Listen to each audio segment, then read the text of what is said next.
คนที่อายุ30-60ควรฟัง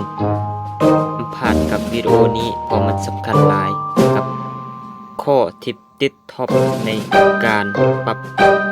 สภาพและสิ่งแวดล้อมในโลกปัจจุบันคนสมบูรณ์แบบในยุคนี้ Gen X Gen Y และยุคแห่งปัจจุบันซึ่งสำคัญที่สุดดังนั้นเฮาตามมาฟังเลยอย่าฟุ่มเฟือยเพราะเป็นสิ่งที่สำคัญในการประหยัดลูกและเลี้ยงเต่าที่เจริญเติบโตความหวังและความพยายามให้มันเกินคนที่เฮาบ่ต้องการเพราะว่าอนาคตนั้นสำคัญกับอนาคต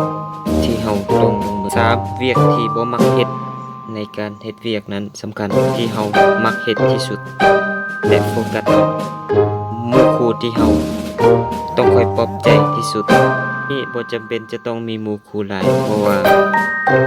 คู่จะเป็นการมีความสนุกสนานกับมันกับวัยรุ่นถ้าตัวเองในอนาคตนั้นสิ่งที่บ่แน่นอนที่คนเฮาจะอย่าเอาตนเองและคนอื่นมาเปรียบเทียบทำใจและหมดกำลังใจ7คือแนวคิดที่ดึงดูดให้ต่ำลงอิงที่ลบฉะนั้นคนคิดแต่สิ่งบวกที่จะพัฒนาตนเองและครอบครัวทุกสิ่งทุกอย่างหยุดใส่ใจโลกโซเชียลและในโลกโซเชียลนั้นบางครั้งก็เป็นคนดีและบางครั้งก็เป็นผลเสียโลกโซเชียลนั้นเป็นสิ่งสำคัญและ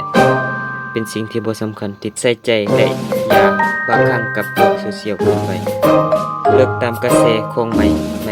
เช่นว่าใหม่และเครื่องเทคโนโลยีรุ่นใหม่เพราะเป็นราคาแพงที่ซื้อและก็ราคามันก็แพงเป็นการบ่ประหยัดและฟุ่มเฟือย10คือบ่ใส่ใจความคิดของคนอื่นว่าเขาจะคิดเอา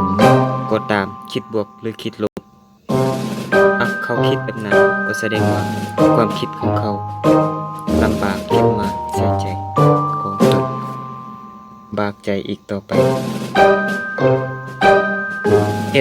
คือบ่ต้องไปแคร์ความรู้สึกของคนอื่นที่แม่น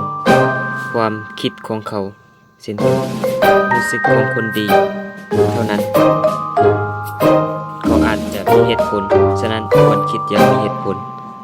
อย่าใส่ใจความคิดของคนอื่นเอามาคิดแล้วให้เกิดความลำบากใจควรคิดแบบนี้ว่าตักเตือนเราเท่านั้นเองเวลาคือสมบัติทุกวินาทีคือสมบัติอันล้ำค่าที่เราจะต้องปฏิบัติในทุกเวลาพ่อแม่หรือคนที่เรารักที่สุดที่คิดใกล้ชิดของหรือคนที่เรารักเพราะว่าเกิดมาชาตินี้วาสนาที่สูงส่งที่สุดที่เราควรคิดอย่าใส่ใจกับการจัดงานฉลองวันเกิดนั้นเปรียบเสมือนวันตายของแม่ที่ได้เข้ามาใจและเลี้ยงดูเพิ่นให้ดีที่สุดซื้อของหรือของใช้สอยให้เพิ่นที่เพิ่นมักที่สุดการเพราะแม่นั้นสำคัญที่สุดทานมีเพียงคนเดียวเมื่อตายแล้วจะหายไปเลยมีลายมากมายตั้งหลายกองมักที่สุดได้สิ้นสุดหายใจไปหมู่ที่ดีกว่าคนนั้นนี้จะเข้ามาแต่นั้นหายากที่สุด15อย่าใส่ใจคำนินทาของคนอื่นที่เขานินทาถ้าว่าดีบางคนจะนินทาว่าหายก็ตามว่าเก็บมาใส่ใจและเป็นบทเรียนครั้งต่อไปใส่ชีวิตที่ดีขึ้นต่อไป16โสดนั้นบ่แม่นปัญหาโลกนี้บ่ยังยืนพอที่จะอยู่ในโลกได้นานแต่มีชีวิตอยู่แล้วก็ตายไปมาหน้าที่คนเฮาหลีกเลี่ยงกันบ่ได้ในการตายของธรรมชาติที่มีแล้วก็ไปแต่จักแห่งการเกิดแก่เจ็บตาย ก็ได้สั่งสอนแล้วว่าเป็นธรรมดาของความเกิดแก่เจ็บตายมีภาษาอังกฤษเขาว่า cycle of life the substitution มีการแทนที่กันเสมอไป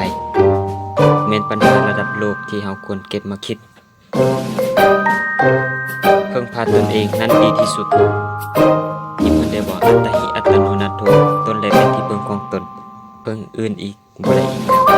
นอกจากตนรักษาตนและพึ่งพาตน